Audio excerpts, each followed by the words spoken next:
राजघाट पर राष्ट्राध्यक्ष।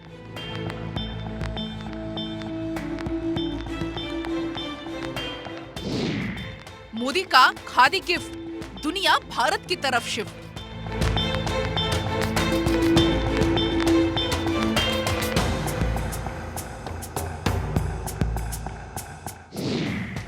बापू का दर, राष्ट्राध्यक्षों का झुका सर।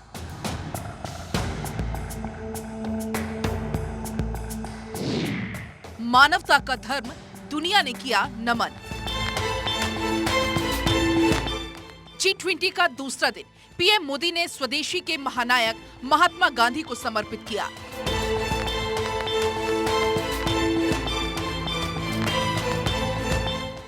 दुनिया के महानायकों को भारत के महानायक के आगे खड़ा करके पीएम मोदी ने दिखा दिया कि भारत की शांति, अहिंसा ही सारी दुनिया को एक साथ जोड़कर रख सकती है। आज सुबह जब राजघाट पर मेहमानों का आना शुरू हुआ तो पीएम मोदी ने बापू की कुटिया के सामने खड़े होकर दुनिया के बाहुबलियों का स्वागत किया। एक एक करके सारी दुनिया स्वदेशी से स्वावलंबी बने भारत के महानायक को नमन करने पहुंच रही थी।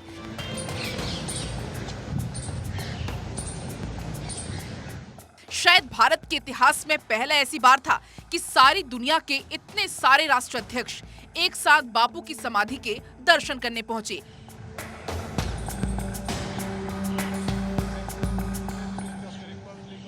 पीएम मोदी के स्वदेशी के नायक की कुटिया के सामने खादी का शॉल गिफ्ट करके सबको भारत की संस्कृति के दर्शन करवाए और सबको गांधी के जीवन का सार भी समझाया।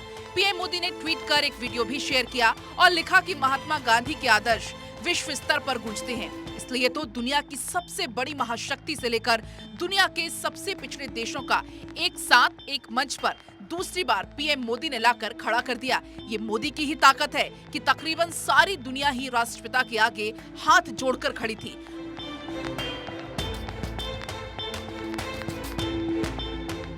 मोदी ने स्वदेशी के महानायक को नमन करते हुए भारत के स्वावलंबी बनने का ट्रेलर सारी दुनिया को दिखाया, जिसकी गूंज सारी दुनिया में शुरू हो चुकी है। सारी दुनिया ने देखा।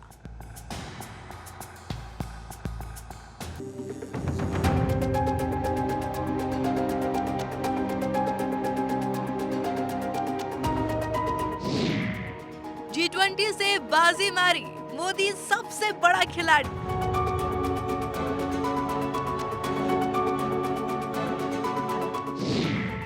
G20 में भारत की दहाड़, सनातन की हर और जय जयकार।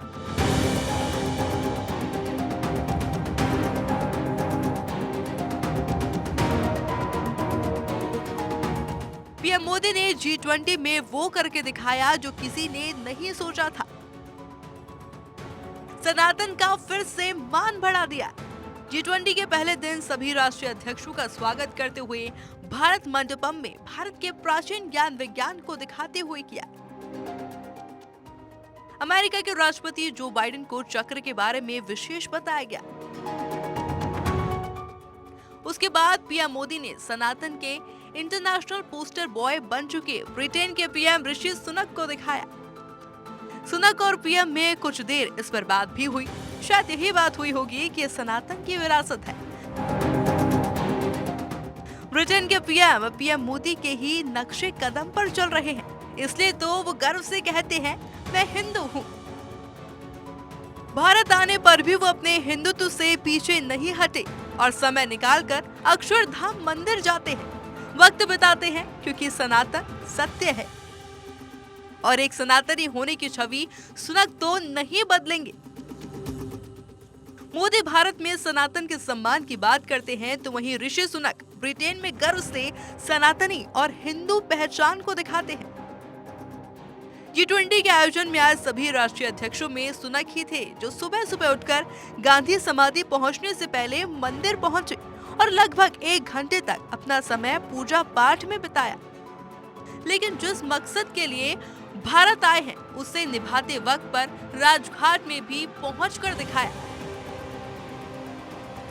गांधी जी की तरह सुनक भी राम को मानते हैं और गांधी जी के राम राज्य को पीएम मोदी और ऋषि सुनक मिलकर सारे विश्व को राम राज्य का पाठ पढ़ा सकते हैं ताकि सारी दुनिया में शांति और सौहार्द आए।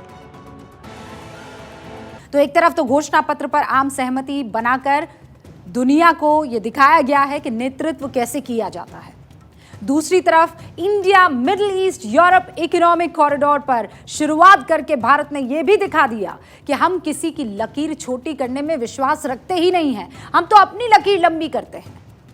आज भारत, सऊदी अरब और अमेरिका तीनों के बीच से आने वाले तमाम देशों के बीच डायरेक्ट, ये आपको थोड़ा जूम करके मैं दिखाने की कोशिश कर रही हूं, ये भारत है, भारत से रेलगाड़ी निकली, डायरेक्ट शिप और रेल नेटवर्क जो है अब इंडिया मिडिल ईस्ट यूरोप होते हुए ये एक इकोनॉमिक जो है कॉरिडोर बन रहा है और ये तमाम देश जो है आपको यहां पर नजर आ रहे हैं। इसमें गरीब देश भी है और अमीर देश भी है, यूएई है, सऊदी अरब है, इराक है, भारत से होता हुआ ये मामला जो है ब्लैक सी की तरफ जाता हुआ दिख रहा है।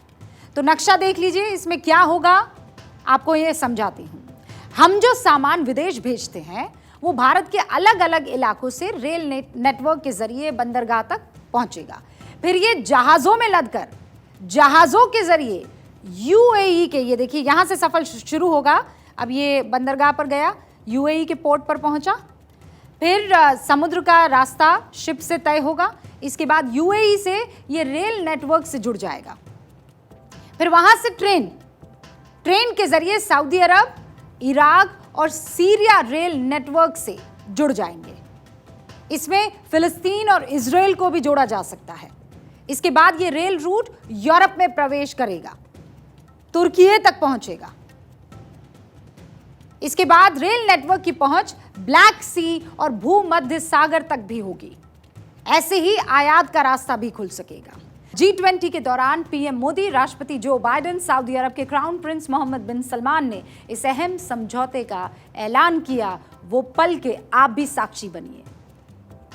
सबने एक महत्वपूर्ण और ऐतिहासिक समझौता संपन्न होते हुए देखा है कि कनेक्टिविटी विभिन्न देशों के बीच आपसी व्यापार ही नहीं, आपसी विश्वास भी बढ़ाने का स्रोत है। कनेक्टिविटी इनिशिएटिव्स को प्रमोट करते हुए कुछ मूलभूत सिद्धांतों का सुनिश्चित किया जाना महत्वपूर्ण है, जैसे अंतर्राष्ट्रीय नॉर्म्स, रूल्स तथा लॉज का पालन, सभी देशों की संप्रभुता और क्षेत्रीय अखंडता का सम्मान, डेट बर्डन की जगह फाइनेंशियल वायबिलिटी को बढ़ावा देना और पर्यावरण के सभी मापदंडों का पालन करना। आज जब हम कनेक्टिविटी का इतना बड़ा इनिशिएटिव ले रहे हैं, तब हम आने वाली पीढ़ियों के सपनों के विस्तार के बीज बो रहे हैं। Thank you, all my colleagues. This is, someone once said in a similar domestic action that was positive, this is a big deal. This is a real big deal. And I want to thank you, Mr. Prime Minister. Economic corridors. You're going to hear that phrase more than once, I expect, over the next decade. Economic corridors. As we work to address infrastructure gaps across low and middle-income countries, we need to maximize the impacts of our investments. That's why a few months ago I announced that the United States will work with our partners to invest in economic corridors. Look forward to the integration of the initiative and the Economic Corridor project, which is announced in this meeting. I would like to thank those who worked with us to reach this founding step to establish this important economic corridor. My best regard to you all. ये India middle east Europe economic corridor है, एक तरह से चीन के one belt and road initiative का जवाब है। ये आप चीन के वन बेल्ट वन रूट का इस नक्शे को आप देखिए। इसमें चीन साउथ पैसिफिक, साउथ चाइना सी, साउथ ईस्ट एशिया, हिंद महासागर, वेस्ट एशिया, फारस की खाड़ी, यूरोप, सेंट्रल एशिया, भूमध्य सागर के देशों तक पहुंचने की कोशिश कर रहा है चीन। ठीक है, तो ये जो देख रहे हैं आप, चीन का बेल्ट एंड रोड प्रोजेक्ट। चीन कैसे अपने इस one belt one road initiative के जरिए सबसे जोड़ने की कोशिश कर रहा है, लेकिन दुनिया चीन का मकसद जानती है। चीन ने इस प्रोजेक्ट में शामिल होने के लिए पाकिस्तान समेत दुनिया भर के कई देशों को भारी कर्ज दिया है और चीन से कर्ज लेने वाले उसके जाल में फंसे हैं। लेकिन अब सभी देश चीन के चंगुल से आजाद होना चाहते हैं। ये सिर्फ चीन अपनी चालाकी से अपने हित को साधने के लिए कर रहा था और इसी के चलते India middle east Europe economic corridor पूरी दुनिया के लिए एक नया आकर्षण बन गया है। मैं आपको वन बेल्ट वन रोड यानी BRI जो है वो बता चुकी हूं। अब इकोनॉमिक कॉरिडोर में जो फर्क है, यानी चीन के BRI में और हमारे इकोनॉमिक कॉरिडोर में बुनियादी फर्क क्या है, वो आपको बताती हूं। शुरुआत चीन की तरफ से हुई। कब हुआ? 2013 में। इकोनॉमिक कॉरिडोर की शुरुआत कब हुई? 2023 में। उसके बाद आप आगे बढ़िए, किसने शुरुआत की? सिर्फ चीन ने BRI की शुरुआत की, लेकिन इकोनॉमिक कॉरिडोर में साझेदारी किस किस की है? भारत की, संयुक्त अरब अमीरात की, सऊदी अरब की, यूरोपीय संघ की, फ्रांस की, इटली की, जर्मनी की, अमेरिका की। अब बताइए मकसद क्या है इसका? BRI की अगर बात करूं तो व्यापार के साथ ताकतवर देशों को घेरने की कोशिश है इसका मकसद चीन का। लेकिन हमारा मकसद क्या है? बहुपक्षीय व्यापार और डायरेक्ट कनेक्टिविटी। नीयत बहुत मायने रखती है ना, वो नीयत इसमें दिख रही है। और पारदर्शिता, पूरी तरह से पारदर्शी है हमारा इकोनॉमिक कॉरिडोर। लेकिन BRI की अगर बात करें, कुछ नहीं पता है, सिर्फ मकड़जाल की तरह फैला हुआ है। कनेक्टिविटी क्या है? ये जो BRI है चीन का, उसकी कनेक्टिविटी है एशिया, अफ्रीका और यूरोप। और इकोनॉमिक कॉरिडोर की भारत, मिडिल ईस्ट और यूरोप। दुनिया की राय क्या है इन दोनों ही प्रोजेक्ट्स पर? BRI के लिए ना क्वालिटी है ना ही टिकाऊ है। इकोनॉमिक कॉरिडोर जो हिंदुस्तान की तरफ से जग के सामने रखा गया है, हाई क्वालिटी टिकाऊ इंफ्रास्ट्रक्चर, कस्में खाई जा रही हैं। फायदा और नुकसान भी तो जान लीजिए। गरीब देश BRI के चंगुल में फंस गए हैं। जमीनें हड़प ली है चीन ने, इतना पैसा दिया है, इतना पैसा दिया है कि वो लौटाने में असक्षम, और जमीनों पर कब्जा। लेकिन यहां क्या हुआ है इकोनॉमिक कॉरिडोर में? यहां पर गरीब देशों का बहुत बहुत ख्याल रखा गया है। अगर कानूनी और नैतिक पहलू को आप देखेंगे, कोई कानून लागू होता ही नहीं है चीन के मसले पर, लेकिन यहां तमाम अंतर्राष्ट्रीय नियमों का पालन होगा। संप्रभुता और क्षेत्रीय अखंडता की अगर मैं बात करूं तो यहां तो ये दोनों शब्द क्या होते हैं, मुझे लगता है चीन ने इस पर कभी गौर ही नहीं किया होगा। लेकिन इकोनॉमिक कॉरिडोर में सभी देशों की संप्रभुता, क्षेत्रीय अखंडता का सम्मान सर आंखों पर है। ये समझौता कितना बड़ा और अहम है, इसके लिए मैं आपको यूरोपियन यूनियन की नेता उर्सुला वॉन डेर लेयन के तरफ से जो खुशी जाहिर की गई है उसके जरिए समझाना चाहती हूँ। दरअसल भारत, अमेरिका और सऊदी अरब के बीच एक इंफ्रास्ट्रक्चर डील पर काफी वक्त से चर्चा हो रही थी। इसमें इन तीनों देशों के अलावा यूरोप और पश्चिमी एशिया के कुछ और देशों को भी फायदा दिखा। आज जो समझौता हुआ है उससे तो रेल और शिप कनेक्टिविटी से खाड़ी और एशियाई देशों के बीच व्यापार तेज हो जाएगा। इस लिहाज से G20 की यह मीटिंग बहुत सफल मानी जा रही है, क्योंकि यहीं पर राष्ट्रपति जो बाइडेन, PM मोदी और सऊदी अरब के क्राउन प्रिंस मोहम्मद बिन सलमान के बीच इसकी सहमति बनी और घोषणा हुई। इस इकोनॉमिक कॉरिडोर के बनने से शिपिंग टाइम, लागत, डीजल का उपयोग कम हो जाएगा। इससे जुड़े देशों के बीच व्यापार तेज हो जाएगा और सस्ता भी हो जाएगा। हमने ये बात कल ही आपको बता दी थी। दरअसल भारत और अमेरिका के मजबूत होते रिश्तों से चीन तो परेशान होगा, क्योंकि इंडो पैसिफिक रीजन ही चीन के व्यापार की रीढ़ है।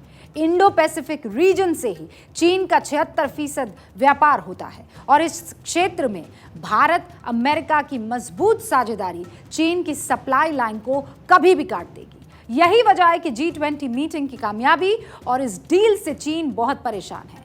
चीन को पीएम मोदी की कूटनीति और दुनिया के व्यापार में भारत की ऊंची छलांग लगाने वाली इस डील का यकीन पहले से था और इसीलिए चीन इतने अहम समिट में अपने प्रेसिडेंट को, अपने सबसे ताकतवर शख्स को नहीं भेजता है। शी जिनपिंग नहीं आते हैं, प्रधानमंत्री को भेजते हैं चीन के। पीएम मोदी द्वारा स्वच्छ ऊर्जा के मामले में भारत की ओर से एक और महत्वपूर्ण पहल का ऐलान। पीएम मोदी ने आज ग्लोबल बायोफ्यूल अलायंस लॉन्च करने की घोषणा की। पीएम मोदी ने नए अलायंस की शुरुआत करते हुए दुनिया के देशों से उससे जुड़ने का आह्वान किया। भारत की ओर से प्रस्ताव किया कि वैश्विक स्तर पर पेट्रोल में 20% तक इथेनॉल मिलाने की पहल की जाए। ग्लोबल बायोफ्यूल अलायंस दुनिया में वैकल्पिक और स्वच्छ ईंधन को बढ़ावा देने का प्रयास है। भारत के अलावा अमेरिका और ब्राजील इस नए अलायंस के फाउंडिंग मेंबर है। ग्लोबल बायोफ्यूल अलायंस के लॉन्च होने के बाद तीनों फाउंडिंग मेंबर्स समेत अर्जेंटीना और इटली जैसे कुल 11 देश इससे जुड़ चुके हैं। इस अलायंस का उद्देश्य बायोफ्यूल्स के मामले में वैश्विक भागीदारी को मजबूत बनाना है और उनके इस्तेमाल को बढ़ावा देना है। सबसे पहले आपके मन में यह सवाल आएगा कि बायोफ्यूल क्या होता है? बायोफ्यूल का मतलब ऐसी रिन्यूएबल एनर्जी है जो बायोमास से तैयार होती है। कि बायोमास क्या हुआ? पेड़ पौधे, अनाज, शैवाल यानी कि समुद्री काई, भूसी और वो जो फूड वेस्ट होता है और डोमेस्टिक इंडस्ट्रियल बायो वेस्ट होता है, उन सब का इस्तेमाल करके ईंधन बनाया जाए। इससे कार्बन की कम मात्रा में उसका उत्सर्जन होता है। इस्तेमाल बढ़ने पर पेट्रोल डीजल पर जो निर्भरता है वो कम हो जाएगी, जिससे हमारा पर्यावरण भी सुरक्षित रहेगा, प्रदूषण कम होगा। पहली बार साल 1890 में रूडोल्फ डीजल ने खेती के लिए इंटरनल कंबशन इंजन को चलाने के लिए वेजिटेबल ऑयल का इस्तेमाल किया था। अब आपको ये बताती हूँ कि अलायंस क्यों बनाया गया, इसकी ज़रूरत क्यों पड़ गई। दरअसल ग्लोबल बायोफ्यूल अलायंस बनाने का उद्देश्य है इसको बढ़ावा देना, बायोफ्यूल को अब बढ़ावा देना, मार्केट को मजबूत किया जाए, ग्लोबल बायोफ्यूल कारोबार में आसानी हो जाए और दुनिया में पेट्रोल डीजल से जो निर्भरता है वो कम की जा सके। अब बात कैसे तैयार होता है बायोफ्यूल? बायोफ्यूल बनाने के लिए अलग तरह के रिफाइनरीज का इस्तेमाल किया जाता है। इसको फसलों के भंडार के आधार पर कैटेगराइज किया जाता है। बायोफ्यूल को तैयार करने के लिए कई तरह के जैविक उत्पादों का उपयोग किया जाता है। आमतौर पर बायोफ्यूल को तैयार करने के लिए मक्के, गन्ने और चावल की फसल का उपयोग किया जाता है। इन सभी जैविक उत्पादों को बायोफ्यूल बनाने वाली फैक्ट्री के कई फेजेस में रासायनिक प्रोसेसिंग की प्रक्रिया जो होती है उससे गुजारा जाता है। इन फैक्ट्रीज में अंतिम उत्पाद के तौर पर बायोफ्यूल निकाला जाता है। पीएम मोदी ने पहले ही संकेत दे दिया था।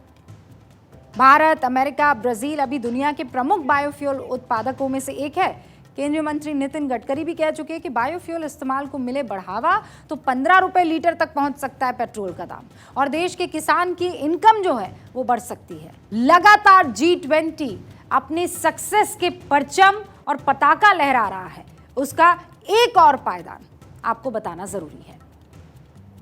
ये जो पायदान है वो ये बताता है कि वसुधैव कुटुंबकम में भारत को सिर्फ कहने में ही नहीं, करने में भी पूरा यकीन है। अफ्रीकी संघ को बकायदा ये कहकर शामिल किया गया कि हम यकीन रखते हैं समानता में, समावेशी हमारा डिसीजन है और उसके बाद जो हुआ वो इतिहास है। ग्लोबल साउथ, सबसे आसान चीज होती है सवाल उठाना, लेकिन समाधान ढूंढना सबसे मुश्किल होता है। भारत सिर्फ समाधान की तरफ केंद्रित है और इसीलिए आज भारत ने दुनिया को दिखाया कि हम उनकी आवाज भी बनते हैं जिनकी तरफ कोई नहीं देखता है या देखना चाहता है। इसीलिए दुनिया में नया इकोनॉमिक कॉरिडोर बनने के साथ साथ इस बात का भी जिक्र हो रहा है कि कैसे वो तमाम मुल्क जो ग्लोबल साउथ कहलाते हैं अब मजबूत मंचों पर अपनी आवाज बुलंद करेंगे। हम हर देश तक विकास पहुंचाना चाहते हैं और उस देश के विकास की रफ्तार में भागीदारी चाहते हैं ताकि हम भी उसी रफ्तार से विकास कर सकें। इस तस्वीर के साथ अपनी बात को मैं आगे बढ़ाऊंगी। ये तस्वीर देखिए आप। इस तस्वीर में नेता कौन है जान लीजिए।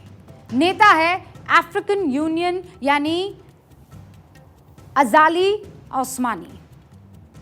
मीटिंग के बीच अजाली ओस्मानी भारत के प्रधानमंत्री का समर्थन करने या उनके गले लगने इसलिए पहुंचे क्योंकि अब उन्हें भी G20 की सदस्यता मिल गई है।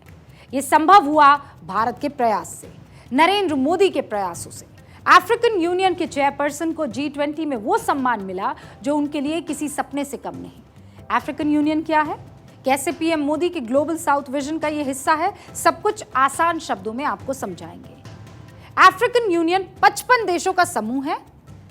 इन देशों में 140 करोड़ लोग रहते हैं। इन देशों के पास दुनिया के 60% रिन्यूएबल एनर्जी के संसाधन हैं, जबकि दुनिया के 30% से ज्यादा खनिज इन देशों के पास है। कांगो दुनिया में मिलने वाले कोबाल्ट का 50% अपने पास पाता है। मोबाइल फोन से लेकर कार तक में इस्तेमाल होने वाली लिथियम आयन बैटरीज कोबाल्ट से बनती है। और अफ्रीकन यूनियन की जीडीपी $3 ट्रिलियन है। अफ्रीकन यूनियन में शामिल सभी देश विकासशील है जिन्होंने अभी विकास करना शुरू किया है। इनमें से कई चीन के लोन वाले चंगुल में फंसे हुए हैं और अब भारत की तरफ देख रहे हैं। अमीर देशों के साथ इन कमोबेश गरीब देशों को शामिल करना भारत के लिए G20 सम्मेलन की सबसे बड़ी उपलब्धियों में से एक है।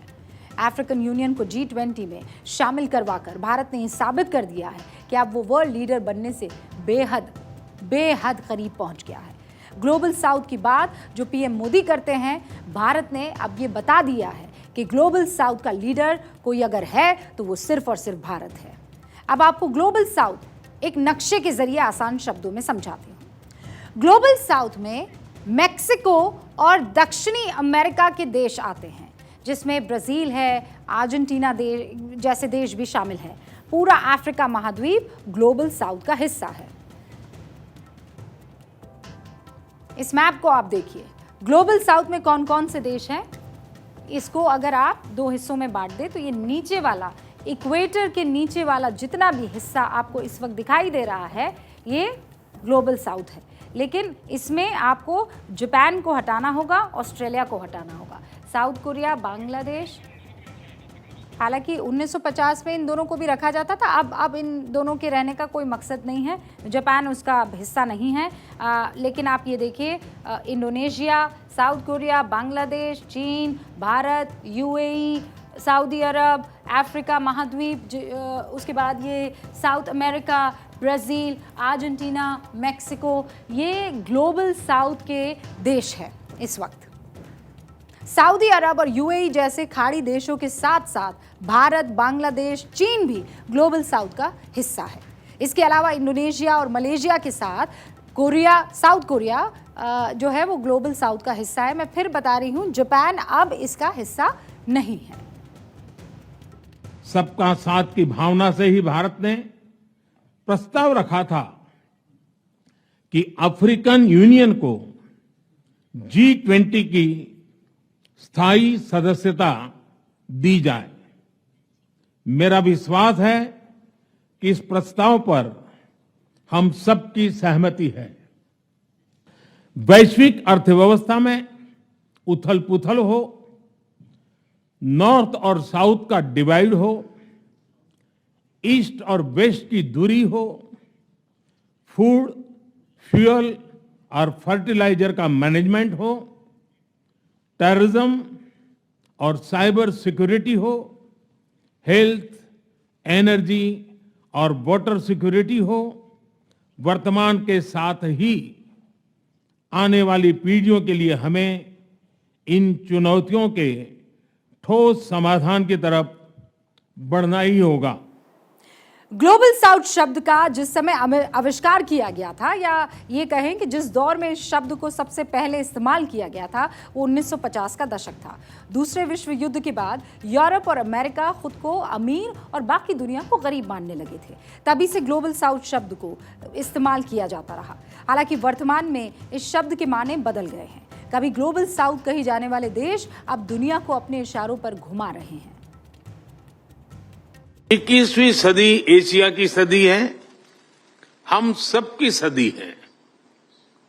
इसके लिए आवश्यक है कि हम एक rules based post Covid world order का निर्माण और मानव कल्याण के लिए सबका प्रयास, फ्री और ओपन इंडो पैसिफिक की प्रगति में और ग्लोबल साउथ की आवाज को बुलंद करने में हम सबके साझे हित है। पीएम मोदी ने 21वीं सदी को एशिया की सदी होने का जो मंत्र दिया है, वो सार्थक साबित हो भी रहा है। एशिया के देश वर्ल्ड ऑर्डर बदल रहे हैं। साल 2030 तक दुनिया की 4 सबसे बड़ी अर्थव्यवस्थाओं में 3 देश ग्लोबल साउथ या कहें कि एशिया के होंगे। चीन की अर्थव्यवस्था दुनिया में दूसरे नंबर पर ही होगी। भारत की इकोनॉमी तीसरे नंबर पर आ जाएगी इंशाल्लाह, और जापान दुनिया की चौथी सबसे बड़ी अर्थव्यवस्था होगी। ग्लोबल साउथ वर्तमान समय में दुनिया की सबसे बड़ी शक्ति है और भारत इसमें अब चीन को शिकस्त देने की तैयारी में है। कई मोर्चों पर चीन को मुंह की खानी पड़ी है। ग्लोबल साउथ का ही हिस्सा ब्रिक्स देश भी है। ब्रिक्स के 5 संस्थापक देशों में से 4 देश ग्लोबल साउथ का हिस्सा है। ब्रिक्स देशों की कुल जीडीपी दुनिया की जीडीपी का 29% के करीब है, जबकि G7 देशों की जीडीपी दुनिया की जीडीपी का 26% है। कोरोना महामारी, रूस यूक्रेन युद्ध के बाद ग्लोबल नॉर्थ के देश संकट से जूझ रहे हैं। ये संकट कितना बड़ा है, ये भी जान लीजिए। यूरोप के ज्यादातर देशों में इस वक्त महंगाई चरम पर है। इंग्लैंड के बर्मिंघम सिटी काउंसिल ने 4 दिन पहले ही खुद को बैंकरप्ट घोषित कर लिया। अमेरिका की बड़ी कंपनियां हजारों लोगों को नौकरी से निकाल रही है। कोरोना महामारी के बाद से ही दुनिया ने भारत की तरफ देखना शुरू किया। पीएम मोदी ने कहा था कि महामारी भारत के लिए अवसर की तरह है। आज देश ने इस आपदा को अवसर में बदलकर दिखा दिया है। कुछ दिनों पहले जीडीपी के जो आंकड़े आए हैं, वो दिखा रहे हैं कि भारत ने कोरोना काल में जो नीतियां बनाई, जो निर्णय लिए, वो कितने महत्वपूर्ण थे।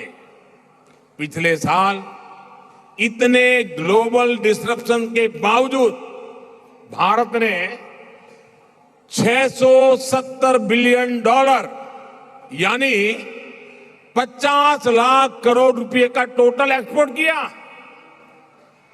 हर चुनौती से पार पाते हुए भारत ने $418 बिलियन यानी 31 लाख करोड़ रुपए के मर्चेंडाइज एक्सपोर्ट का नया रिकॉर्ड बनाया।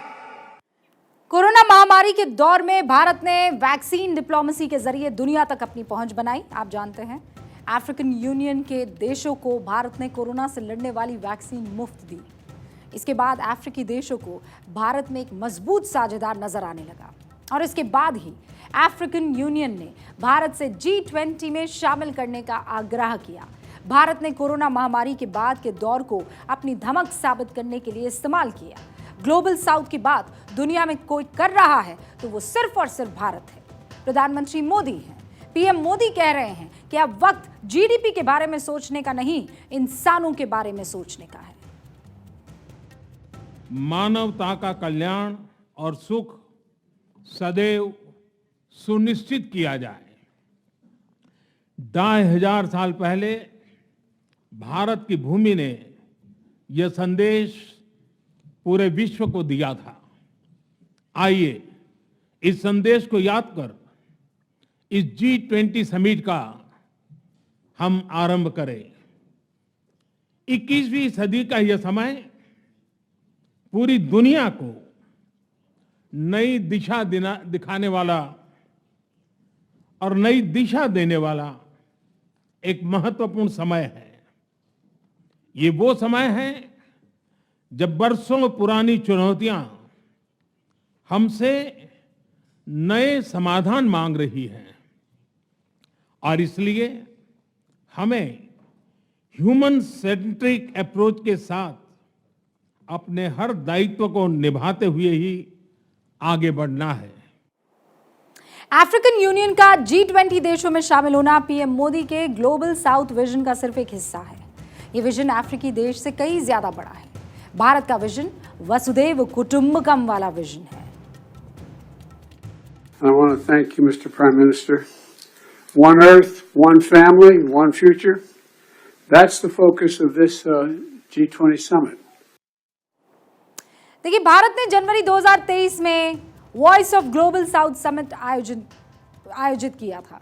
इस समिट में पीएम मोदी ने विकासशील देशों के विकास का समर्थन करने के लिए 5 पहल की घोषणा की थी। पहली पहल क्या थी? Number 1, global south centre for excellence, जिसमें विकास में आने वाली रुकावटों के समाधान पर जोर दिया जाएगा। Number 2, global south science and technology initiative, जिसमें अंतरिक्ष, विज्ञान और परमाणु ऊर्जा को दुनिया के गरीब देशों से साझा किया जाएगा। नंबर 3, आरोग्य मैत्री, जिसमें प्राकृतिक आपदाओं से प्रभावित विकासशील देशों को मेडिकल सुविधाएं प्रदान की जाएगी। नंबर 4 पर global south young diplomats forum, जिसमें युवा अधिकारियों को जोड़ा जाएगा। और नंबर 5 पर ग्लोबल साउथ स्कॉलरशिप, जिसमें भारत विकासशील देशों के छात्रों को भारत में हायर एजुकेशन के अवसर प्रदान करेगा। भारत ने G20 देशों से ग्लोबल साउथ के देशों की मदद करने का भी आह्वान किया। भारत की कोशिश है कि आर्थिक संकट से जूझ रहे देशों को सहयोग दिया जाए, उन्हें समस्या से बाहर निकाला जाए। भारत की कोशिश है कि कम आय वाले देशों को कर्ज के बोझ से बाहर निकाला जाए। कम आय वाले दुनिया के 72 देशों पर अभी 326 अरब अमेरिकी डॉलर का कर्ज है। अफ्रीकी देशों को इंडियन मॉनेटरी फंड से भी लोन ज्यादा दरों पर मिलता है। आज G20 के प्रेसिडेंट के तौर पर भारत पूरी दुनिया का आह्वान करता है कि हम मिलकर सबसे पहले इस ग्लोबल ट्रस्ट डेफिसिट को एक विश्वास, एक भरोसे में बदलें। यह हम सभी के साथ मिलकर चलने का समय है और इसलिए सबका साथ, सबका विकास, सबका विश्वास, सबका प्रयास का मंत्र हम सभी के लिए एक पथ प्रदर्शक बन सकता है। दिल्ली में चल रहा G20 सम्मेलन one earth, one family, one future पर आधारित है। आज 2 सेशन हुए हैं। One earth, post lunch one family पर बात हुई। कल वन फ्यूचर पर सेशन होगा। सभी देश इस पर सहमत है। प्रधानमंत्री मोदी और भारत पूरी दुनिया को परिवार मानकर आगे बढ़ रहे हैं। भारत मानता है कि पूरी दुनिया में कोई गरीब ना रहे, कोई परेशान ना रहे, कोई अभाव में ना रहे। इसके लिए भारत प्रतिबद्ध है। G20 देशों ने भी भारत की इस प्रतिबद्धता को अपना समर्थन दिया है। बताइए, इससे खूबसूरत मिशन और विजन क्या हो सकता है कि आप तो तरक्की करें, लेकिन दुनिया का ऐसा कोई मुल्क ना छूटे जो तरक्की ना करे। इसी को कहते हैं वसुधैव कुटुंबकम। G20 के भव्य आयोजन ने सारी दुनिया में बढ़ते भारत की शक्ति का एहसास करवा दिया है। जिस तरह पीएम मोदी ने दुनिया के सबसे बड़े दिग्गजों का भारत की पुण्य धरा पर मेला लगवाया, ये पहली बार था जब भारत की जमीन पर इतने सारे राष्ट्रीय अध्यक्ष एक साथ किसी इतने बड़े आयोजन में शामिल होने पहुंचे। पीएम मोदी के 1 साल के तब से भारत ने G20 का भव्य आयोजन किया। कल सुबह जब यज्ञ शुरू हुआ तो पीएम मोदी की पर्सनैलिटी में 140 करोड़ भारतीयों का तेज नजर आ रहा था। भारत मंडपम में पीएम मोदी ने जिस तरह से दुनिया के दिग्गजों का स्वागत किया, वो उत्साह देखने वाला था। पीएम ने भारत मंडपम में 77 मिनट के दौरान दुनिया भर से आए विदेशी मेहमानों का जो स्वागत किया, उसका आने वाले दिनों में भारत के डिप्लोमेटिक रिश्तों पर जबरदस्त असर पड़ने वाला है। पीएम मोदी ने जिस तरीके से इस कार्यक्रम के दौरान व्यक्तिगत रूप से एक एक मेहमान से मिलकर भारतीय परंपरा के अनुसार न सिर्फ उनका स्वागत किया, बल्कि निजी तौर पर सबका हालचाल लिया, उसका व्यापक असर होने वाला है।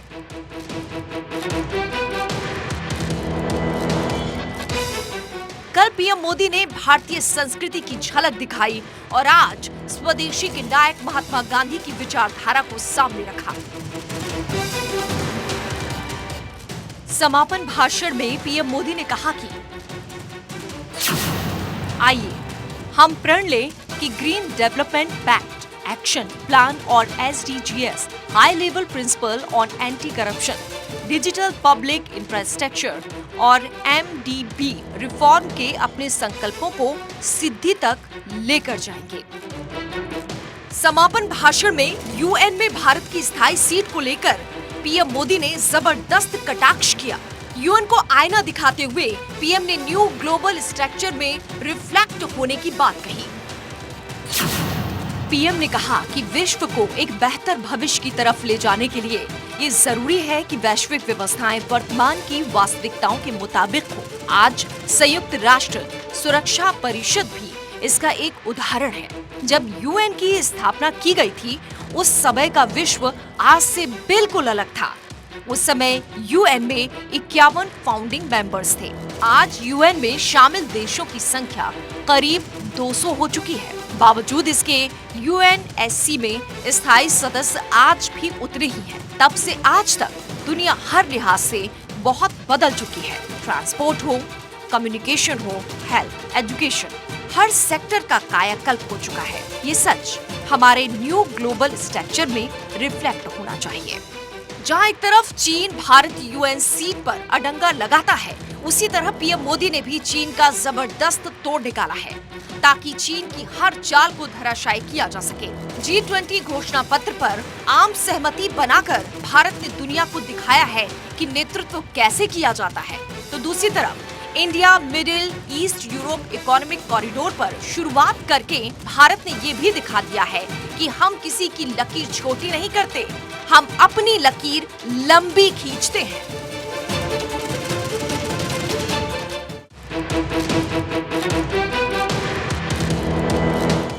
चीन परेशान है कि भारत G20 में इतने सारे मुद्दों पर कैसे सभी देशों को एक साथ ले आया, कैसे भारत की स्वीकार्यता दुनिया में बढ़ती जा रही है। कहते हैं ना, 100 सुनार की एक लोहार की। डिप्लोमेसी में पीएम मोदी का कोई दूर दूर तक सानी नहीं लग रहा। चीन भारत से भारत का खास दोस्त रूस छीन लेना चाहता था। चीन ने सोचा कि भारत के G20 में रूस की खिलाफ जबरदस्त माहौल बनेगा। अमेरिका और यूरोपियन नेशन मिलकर रूस पर भारत को स्टेटमेंट देने के लिए मजबूर कर देंगे और रूस से भारत की दूरियां बढ़ जाएंगी। लेकिन मोदी की कूटनीति ने ऐसा होने नहीं दिया और G20 में भारत ने रूस के खिलाफ एक भी प्रस्ताव नहीं लाया और अपनी पुराने वाली नीति युद्ध का दौर नहीं है। शांति और बातचीत ही हल निकाल सकते हैं, पर कायम रहकर रूस के खिलाफ भारत में माहौल नहीं बनने दिया। यही नहीं, जब दुनिया के राष्ट्राध्यक्ष पीएम मोदी से मिलने आ रहे थे तो एक कमी थी भारत के खास दोस्त पुतिन की। लेकिन पीएम ने उस कमी को कैसे पूरा किया, ये तस्वीर आपको दिखाएंगे। कल जब भारत मंडपम में पीएम मोदी ने रूस के रक्षा मंत्री सर्गेई लावरोव मिलने पहुंचे तो वो अचानक फिसले, लेकिन पीएम ने 2 कदम आगे बढ़कर उन्हें संभाला और हैंड शेक किया। इससे पीएम ने रूस को भी ये संदेश दे दिया है कि आपके लड़खड़ाने पर भारत आपके साथ है। इसीलिए तो भारत ने G20 मीटिंग में रूस के खिलाफ प्रस्ताव नहीं लाने दिया। मतलब पीएम ने अमेरिका और रूस दोनों को साध कर चीन को संदेश दे दिया कि हमारे लिए रूस भी उतना ही खास है जितना अमेरिका। भारत के इस काम से भी चीन परेशान है। चीन को लग रहा था कि शायद रूस के मुद्दे पर ही अमेरिका और यूरोपियन यूनियन भारत के साथ न आए और भारत का G20 आयोजन फीका रह जाए, लेकिन ऐसा नहीं हुआ। पीएम ने कहा कि विश्व को एक बेहतर भविष्य की तरफ ले जाने के लिए ये जरूरी है कि वैश्विक व्यवस्थाएं वर्तमान की वास्तविकताओं के मुताबिक हो। आज संयुक्त राष्ट्र सुरक्षा परिषद भी इसका एक उदाहरण है। जब UN की स्थापना की गई थी, उस समय का विश्व आज से बिल्कुल अलग था। उस समय UN में 51 फाउंडिंग मेंबर्स थे। आज यूएन में शामिल देशों की संख्या करीब 200 हो चुकी है। बावजूद इसके यूएनएससी में स्थायी सदस्य आज भी उतने ही हैं। तब से आज तक दुनिया हर लिहाज से बहुत बदल चुकी है। ट्रांसपोर्ट हो, कम्युनिकेशन हो, हेल्थ, एजुकेशन, हर सेक्टर का कायाकल्प हो चुका है। ये सच हमारे न्यू ग्लोबल स्ट्रक्चर में रिफ्लेक्ट होना चाहिए। चीन सोच रहा था कि G20 में ना जाकर वो भारत की लकीर छोटी कर देगा। भारत को G20 पर किसी का साथ नहीं मिलेगा, लेकिन मोदी के मास्टर स्ट्रोक से भारत ने G20 में अफ्रीकी महासंघ को शामिल करवा के खुद को दुनिया का नया लीडर घोषित कर दिया है। क्योंकि पीएम मोदी कहते आए हैं कि जिनकी आवाज कोई नहीं सुनता, उनकी आवाज भारत बनेगा और विकसित और अविकसित देशों को साथ लाकर भारत ने ये सिद्ध भी कर दिया है कि अफ्रीका में भी अब चीन नहीं, भारत का डंका बजेगा।